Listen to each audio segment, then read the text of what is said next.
Here are the top 7 relationships in the Avatar world. Number 7, Zuko and Mai. Here, this is for you. Was anyone really surprised when the angsty, anger-filled, outcasted teenager and the monotone, brooding, antisocial teenager got together?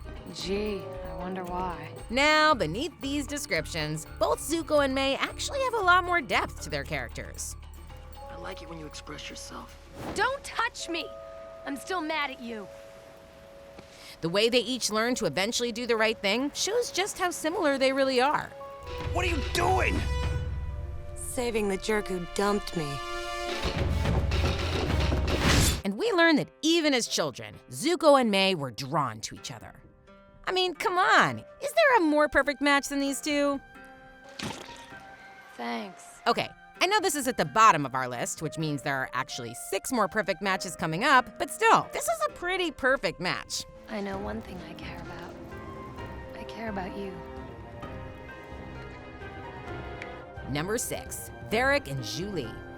When we first met Varric, Zhu Li was simply his extremely overworked assistant. Troubling is when I get that itchy rash that won't go away and Zhu Li's not around to scratch it. This is shocking. Nay, sickening. But these kale cookies, opposite. Remind me to get the recipe later. And Varric seemed to have no idea how lucky he was to have her. Thank you, Zhu Li. Your assistant's in there too? Zhu Li never leaves my side. You forgot the honey! Sorry, sir. There isn't any in here. No honey? We're in a bear, for crying out loud! I mean, it was almost like she could read his mind. Bolin, do the thing. What thing? The thing! I never had to tell Zhu Li what thing. So it wasn't until Zhu Li finally got fed up with his lack of appreciation that she left him. I did everything you ever asked of me, and you never appreciated it. Guards, do the thing. No!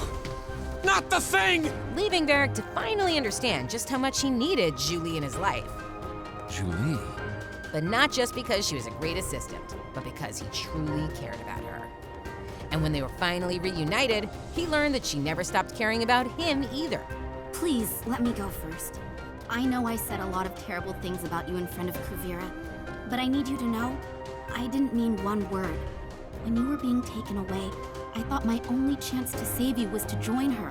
But every day I hoped for the chance to see you again and tell you the truth. Varric, you mean the world to me, and I'm sorry if I hurt you in any way. Don't be so hard on yourself. Leading Varric to ask Zhu Li that ever-important question. Zhu Li Moon, will you do the thing for the rest of our lives? Yes. Yes! Now let's go attach these barely functional rust buckets to a giant killer smashing machine! Number 5, Sokka and Yue. Hi there, Sokka, Southern Water Tribe. Very nice to meet you.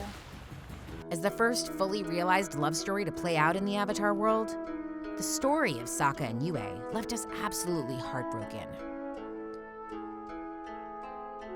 Woo, yeah! Good times, good times.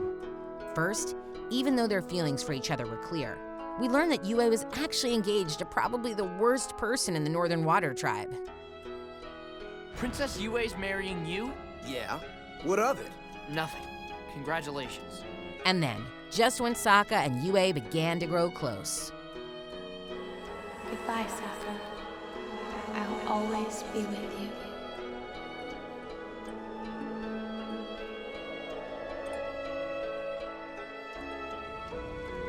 My first girlfriend turned into the moon. that's rough, buddy.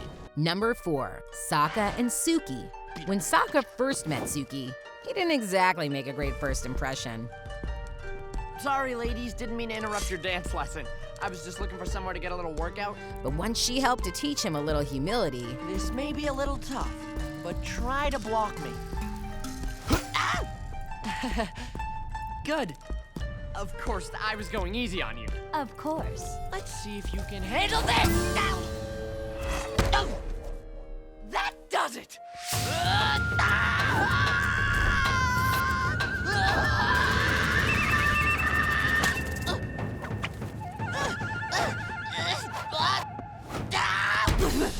Anything else you want to teach us?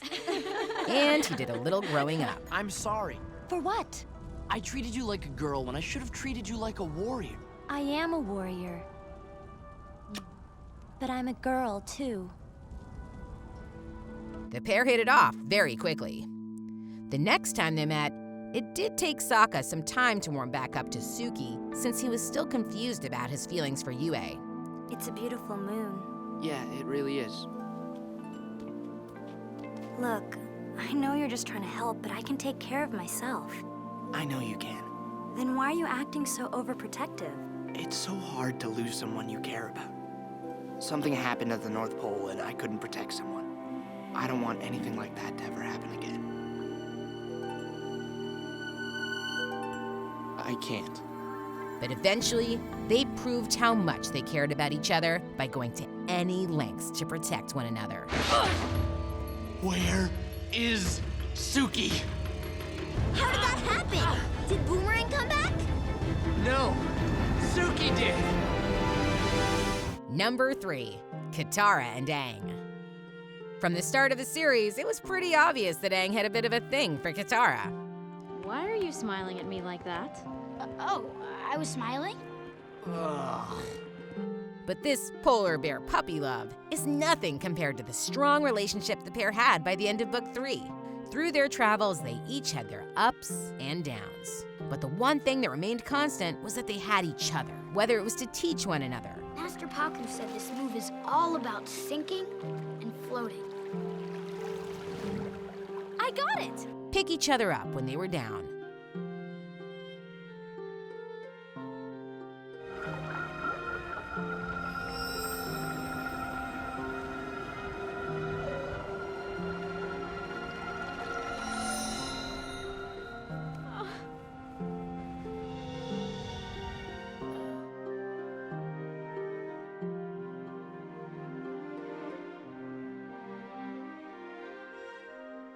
Or just have fun. It's no wonder their bond became so strong, it led to one of the best families in the Avatar world. As I've been telling you for the last 15 minutes, we are finally here. Number 2, Korra and Asami. Early on, as part of a crazy love triangle, Korra and Asami had a bit of a rocky start to their relationship.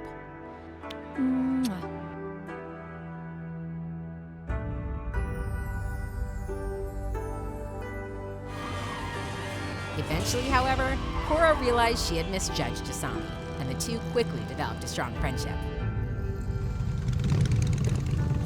That was amazing! I didn't think we'd make it.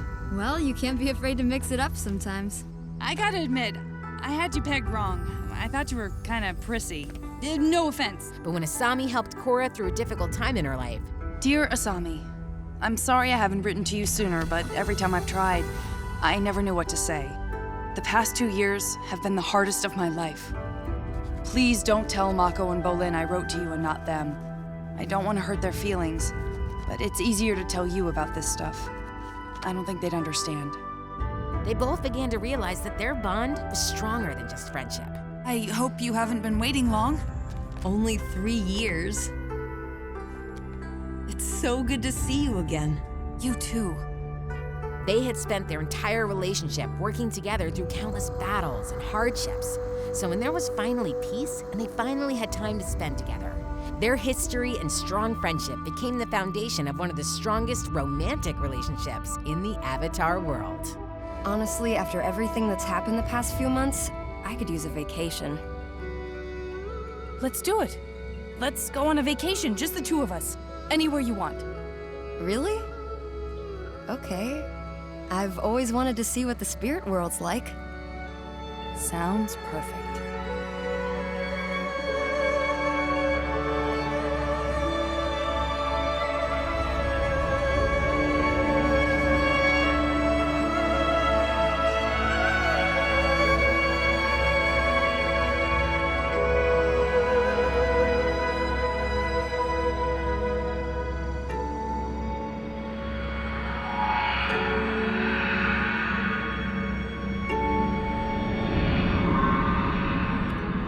Number 1, Oma and Shu.